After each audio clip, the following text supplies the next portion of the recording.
चलिंदा थुम्बने हाउतम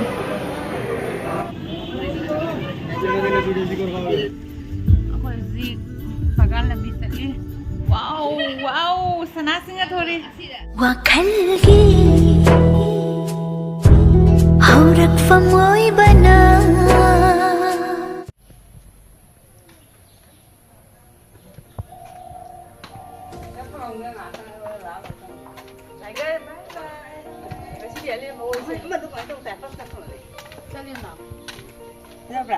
Fazay nang siga chamme masam na toy mare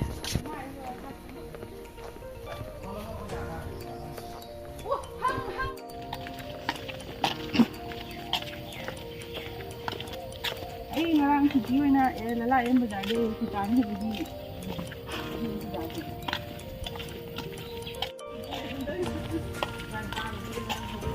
Undur udan na Kami deh kacu. Berapa? Baca tahun lebih ni. Mana mau dah jadi ayun terjadi anak ini. Wah loy she dore Hello Mayam, Mayam aja suti ka je hamba dawa thabang yak ta da Silchar chapane do nang na ne sunscreen no moi saraja ro kino kri kino siram loi pun dai salang na loi re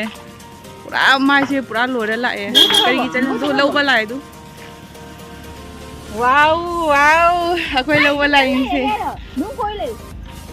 mo jo lanu lanu karo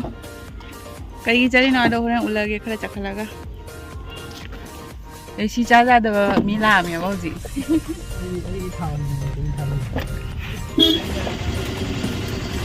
thì tí mang cái này ô hào hoàn bị bấy trái thì tí đều vậy đấy he he gari mà nung đã nung si chẳng mắn như này nè si option này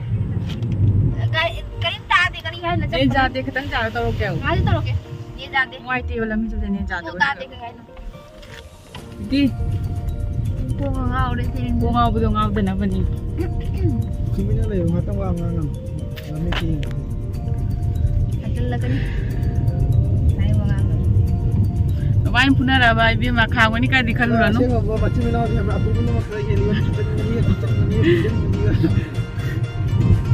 Ôi chị tí ra mỗi cái nó phun ra đi vậy sao đâu ra kia rồi không ra cái nó cũng cắt cái gì khao cái này cái đi khăn luôn nah ini lebih tahu mai ngam đúng không mặc tôi mà nó mà chán ra nè đúng không mặc cái này à thôi mình đổ mình ngam luôn được vậy Jalan kita mana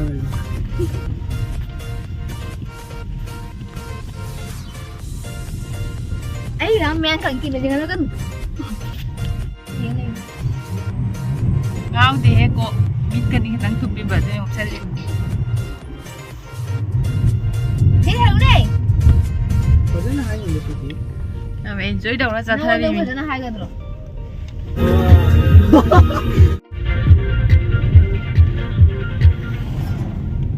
đi bây giờ ông cái hàng này đi cái hàng tới để trả lần gì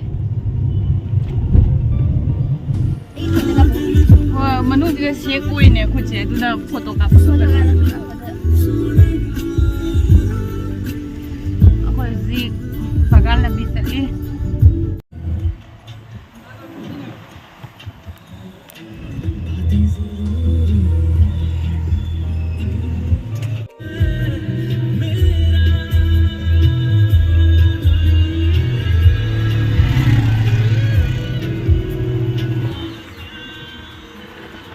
university da tam na ram ba lam na lagi bati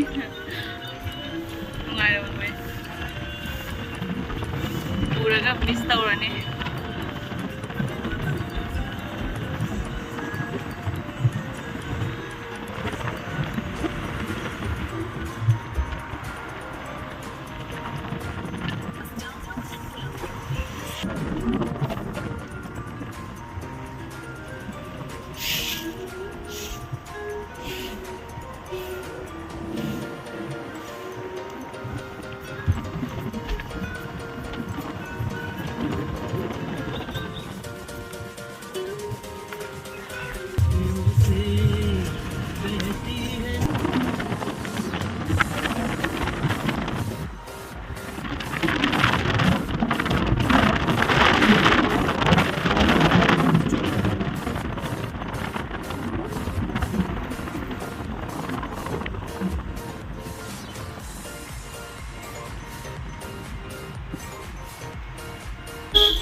mà khơi ở dưới khơi lại tôi dầu rồi à bà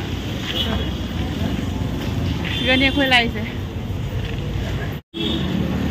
gần như khơi lại tôi khơi cái nói chắc rồi suy nghĩ cái sẽ cô đồng phải lâu cái tàu đi đấy cái hẳn là cái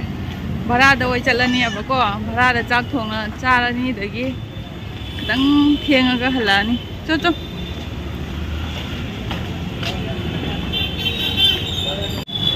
Sa sama yang nak kakak lagi banyak juga. Minjai nang je, so aja kalau urum lang ni ini apa.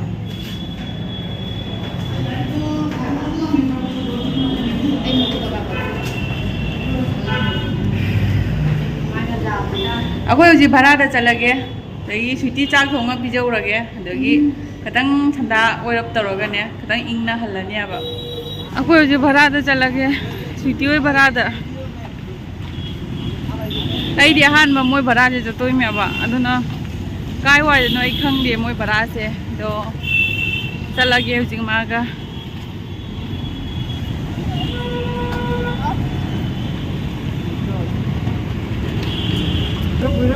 Bây giờ chắc khale, suy nghĩ Bazaar cho rồi là cái, क्या वाली है, मांग दे xin nhảy.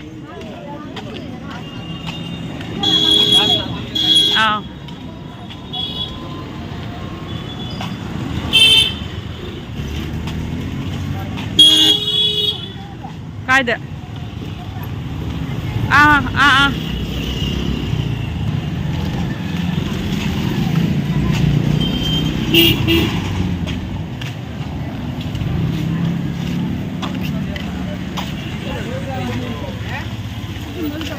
Ôi trời Bazaar giàu đấy. Tôi biết đi mà không nó chali rồi. Chỉ cái mà chăn mà chạy hay đi chị tí nữa. Hôm nay nó bố ujar ra ni là tôi đi video đó. Xe, cô má jangan bay ni sih.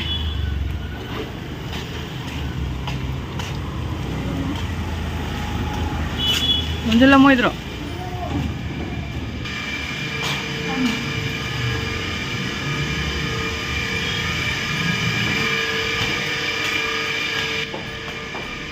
Sini second floor nih.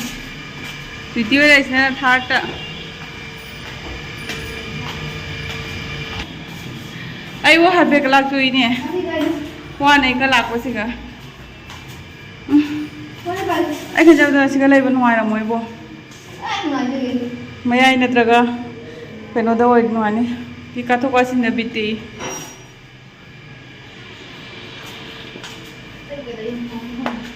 Mau na begini sih. Lu cak hari boy guys ibu. Tahu itu. Sampai rumah mama ko, saya cang mau rumah mama. Udah bam mother, jangan ada. Dengan suci way.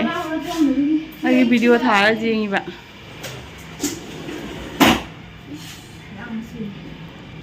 Sampai su thong pali balcony. Sigi room se le na degi se chakhum lai se room budi marang kai na sum nungai ba do mathak ka tho ka thin ki karwar to ai ho bo kha wai ni ade lai school se Ramanos school lo suiti de opposite ni ne asi suiti ma pa se si ki se si thokom lai te ba ado solom na ne moi ma pa se pura ma pa oi ba moi ga di suiti ga Ibani room jaure change na hippi na hippaga dagi chana ba ke keno khara tawrage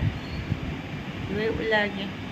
me awe suiti ga jauji tobom khangdre aba ko cha ba su ibani makha kumda cha dore aduga tobom khangda badagi moi tv pa ko siga ai hujta video ma thagat ke ba sweetie ne ma suga jeng do re ai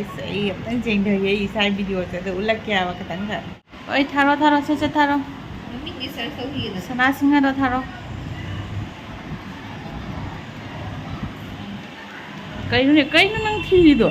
Ming ni di mine. o mami i be thau ta bro Idra ba thau to ye. Kana nai phone kana se every wow sana singha thori asira. wow yes wow isana isai video jeng wa jam nuai je big boss ta senas gil na magi captain noi bagi photo thok bada fajadra jeuni mathana nokja bado harau je badu ne ma ko mai do wow mayam sini dana nuai ba kai do wow pakjaye kana hai jari me ama jenga ada camera se katang wow bra noi ki tv ki machu che noi na pathali ra Khang de a ni thali be na. Ma'am फजदरे जेउने कोई video से इथन दा आई ma'am wow ma'am सिसु जेउने सोनबिल की दो लंगरा आई हानदी 180 1080 दा थागल मे बाय हुजिं ngamdre duna थागत्रे दोइदु जे जेउने को हुजिदि सिम से याम सिने दना को दो अमदि युम दले हेवे बा अमा जे भरा दा काउंट मे दो इना हुजि पुबिरे होरेन हयें पूजा दा सिरे सुजाय मैम दिगे गा थोले अदोगी थोकलागा इबानी इयरफोन अमदंग लैगे तौबने आबको लालाजु फंगत्रे आबागी इयरफोन से अदु लैरगने इबानी ने साक थोंग्रे आबा मा चानिंग्रे ना आदा दुम पूजा से ना अदगी इयरफोन अम लैनी चाखरा चारनी अदगी अकोइ सि थोनी बको आदे मोइ गादा थेंगनारगा दे आदे संपुर्ण चतोइ मेबा ई गली मचा से वो क्या मजा ट्रैफिक जाम होइद्रा जो आई खतंग चलगा स्वीटी कॉलेज जेंगा लगे स्वीटी कॉलेज के छात्र ठोकना रही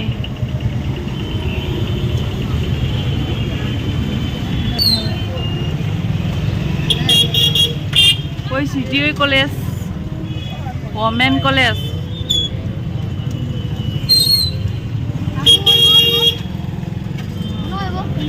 सिगा नहीं सिगा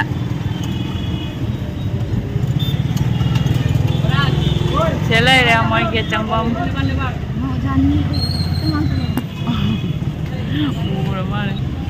कोई स्वीटी कॉलेज सिनेमा वोमेन दनिमा तमिदो अगोई स्वीटी मोई प्रिंसिपल लो ले हुया ना ममा का खरे हजी कई कई नो खितंग चार हुई गे दोगी उलक के मैम से निपा वंधरे मा वंधर ना कनो तो हरे खबर खरे हजी बुदी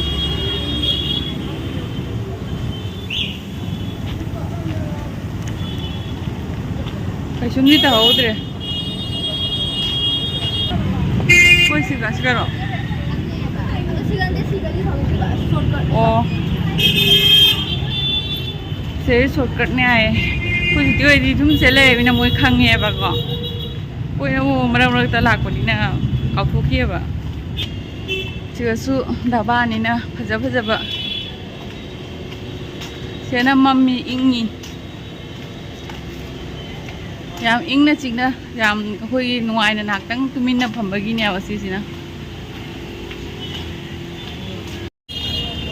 अखोय हजि स्मार्ट बाजार चंगोगे कई कई नो खरा चानिंगे आई बुदी जाम लाम दे स्वीटी मा लाम में हाय ठीक है मम्मा इधर चलसी अम्मा इधर चलसी आबा आई चाइंग दे सोच तो आई पूरा के दंग लेम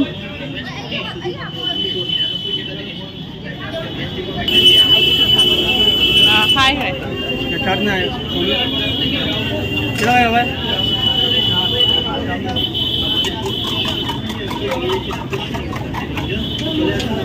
कॉलेज छात्र पुनः स्वाइसिगा थो थोगा चाय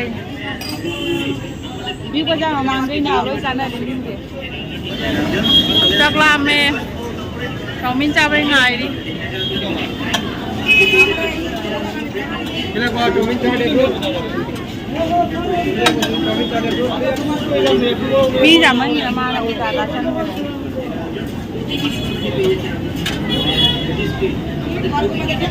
माँ जो मुक्त कर रिली क्वीन दो अजी क्वीन दो के नाले ꯑꯗꯨꯅꯦ ꯇꯥꯏꯁꯦꯟꯒꯤ ꯃꯕꯨꯛꯇ ꯗꯣꯠ ꯂꯥꯎꯔ ꯏꯟꯗ꯭ꯔꯅꯦ ꯑꯗꯨꯏ ꯇꯥꯏꯞꯇ ꯑꯣꯏꯔꯤꯕ ꯑꯩꯕꯨ ꯆꯥ ꯉꯝꯗꯣꯏꯕ ꯉꯝꯃꯣꯏꯗꯣꯏꯕ ꯈꯪꯗꯦꯅꯦ ꯑꯣꯖꯥ ꯁꯥꯅ ꯑꯩꯁꯨ ꯂꯧꯁꯜꯂꯦ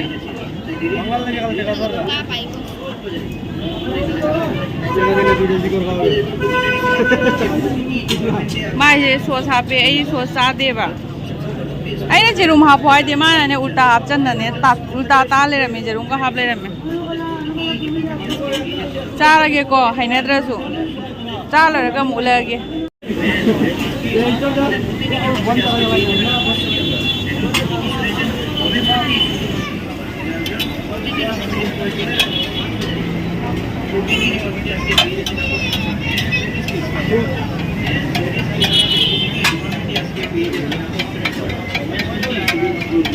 मैं कोई चाव लोइनने कनो तौरे चासु चारे अदगी चाउमिन चारे चासु चारे दो हुजिने हासुलागा बिस्कुट खतंग लैगे आइनने मनुंग दुकान द चंगे पिगो जार मनुंग सिंगत चासलंग थगेरे पिगो जार होय ग्रोसरी दुकान द चंगे बको हासुलाम नंग थीरिबा हासुलाम नंग चागे इसा खतंग फ्रेश होइना बाइना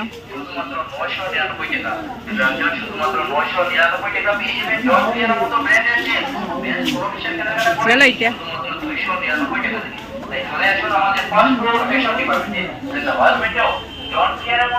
अच्छा अच्छा बहुत सही लगे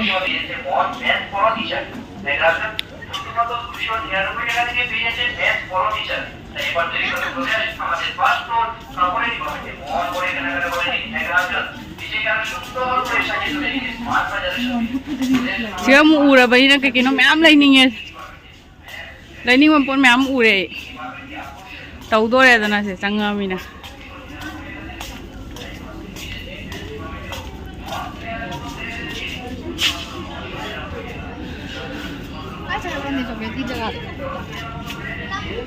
Ako eh.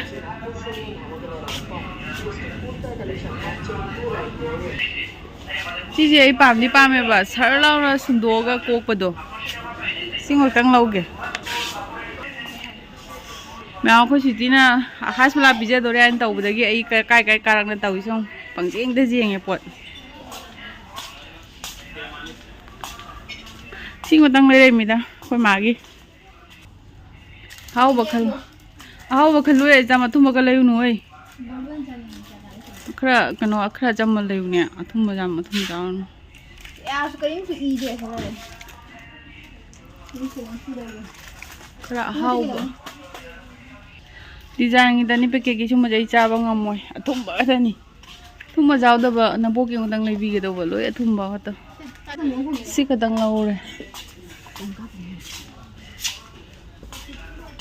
सी खतंग का निदा लौइसे ग्रेबा जब जब पोचे जाम नहीं रे आई जांग जांग चप्पल जाते बा चप्पल से मखा खुनांग जाउदे बा आई जूती से पूजा की शॉपिंग में है लेपना देने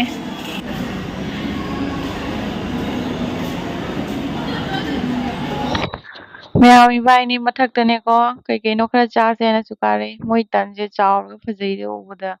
अदो स्वीटी ना मोमोई चा से ने को मोमोई ना लौरे आई कनो तौदिरे बको मोमो से चानिंग द्र सुने आई ngसिदि मोई चा बनो लोई ट्राई तौरगे ने आई सु मोमो लौसले अदो स्वीटी ने वीडियो मचेरम कापी अदो जिंगलाके ओ चुमे चुमे ताये बखमा नम्मगने मा छगाई छगाई ताये बा साजाम नमजन ना हाउ तम चनी तो नमजन लुरे चनी द थुम मने हाउ तम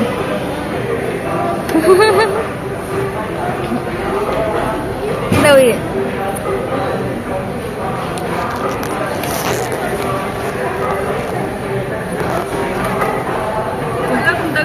हां चनी द थुम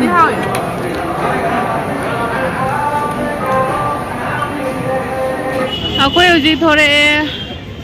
थोड़कना उजी अखोय आइसक्रीम मुचारी ꯃꯌꯥꯝ ꯑꯩꯈꯣꯏ ꯑꯩꯒ ꯁ꯭ꯋꯤꯇꯤꯒ ꯊꯣꯔꯛꯑꯦ ꯊꯣꯔꯛꯅꯃꯨꯛ ꯏꯕꯥꯅꯤ ꯑꯥꯏꯁ ꯀ꯭ꯔꯤꯝ ꯆꯥꯔꯦ ꯑꯗꯣ ꯑꯩꯈꯣꯏꯁꯦ ꯉꯁꯤꯅꯦꯀꯣ ꯑꯩꯈꯣꯏꯅꯒꯤ ꯗꯣꯛꯇꯔꯗꯒꯤ ꯔꯤꯄꯣꯔꯠ ꯑꯃ ꯂꯧꯕꯒꯤꯅꯦꯀꯣ ꯂꯥꯛꯄꯅꯦꯕ ꯑꯗꯣ ꯁ꯭ꯋꯤꯇꯤꯍꯣꯏꯗꯤ ꯅꯣꯡꯃꯥꯡ ꯂꯥꯛꯑꯦꯕ ꯑꯗꯣ ꯏꯅꯍꯣꯏ ꯂꯩꯍꯧꯋꯤ ꯑꯗꯣ ꯑꯩꯈꯣꯏ ꯉꯁꯤ ꯂꯥꯛꯑꯒꯅꯦꯀꯣ ꯃꯣꯏꯒ ꯑꯃꯨꯛ ꯄꯨꯟꯅ ꯍꯜꯂꯛꯇꯣꯏꯅꯦꯕ ꯑꯗꯣ ꯃꯣꯏꯒꯤ ꯔꯤꯄꯣꯔꯠ ꯉꯥꯏꯔꯤꯉꯩꯗ ꯏꯕꯥꯅꯤ ꯎꯇ꯭ꯔꯥ ꯄꯇ꯭ꯔꯥ ꯇꯧ ꯂꯩꯔꯤꯕ ꯍꯥꯏ ꯃꯌꯥꯝ ꯍꯧꯖꯤꯛꯇꯤ ꯌꯨꯝ ꯌꯧꯔꯦꯕꯀꯣ ꯄꯨꯡ 6 ꯈꯤꯇꯪꯒ ꯍꯦꯜꯂꯝꯃꯅꯤ ꯑꯗꯣ ꯁꯨꯝ ꯅꯨꯡꯁꯥꯃꯛꯇ ꯁꯨꯝ ꯀꯣꯏꯆꯠ ꯆꯠꯄꯁꯤꯁꯨ ꯁꯨꯝ ꯋꯥꯏ ꯑꯗꯣ ꯍꯥꯏꯗꯤ ꯃꯔꯛꯇꯗꯤ ꯀꯩꯝ ꯀꯥꯞꯄꯛꯇ꯭ꯔꯦ ꯍꯥꯏꯕ ꯍꯥꯏꯗꯤ ꯇꯜꯂꯦ ꯍꯥꯏꯕ ꯀꯩꯅꯣꯝ ꯇꯧꯁꯜꯂꯦ ꯍꯥꯏꯕ ꯏꯁꯥꯁꯦ ꯏꯐꯨꯟ ꯐꯨꯟꯒꯠꯂꯛꯅ ꯑꯗꯣ ꯃꯌꯥꯝ ꯂꯥꯏꯛ ꯇꯧꯕ ꯀꯥꯎꯕꯤꯒꯅꯨ ꯁꯤꯌꯔ ꯁꯕꯁꯀ꯭ꯔꯥꯏꯕ ꯇꯧꯕ ꯀꯥꯎꯒꯅꯨ ꯑꯗꯨꯒ ꯉꯁꯤꯒꯤꯗꯤ ꯃꯊꯪꯁꯦ ꯂꯣꯏꯁꯤꯜꯂꯒꯦ ꯑꯩ ꯁꯤꯡꯒ꯭ꯔꯥꯡ ꯍꯣꯏ ꯆꯥꯔꯦ ꯄꯨꯔꯥ ꯃꯤꯠ ꯄꯣꯛ ꯄꯨꯜꯂꯤ ꯑꯗꯨꯃꯥꯏꯅ ꯂꯣꯏꯁꯤꯜꯂꯒꯦ ꯕꯥꯏ ꯕꯥꯏ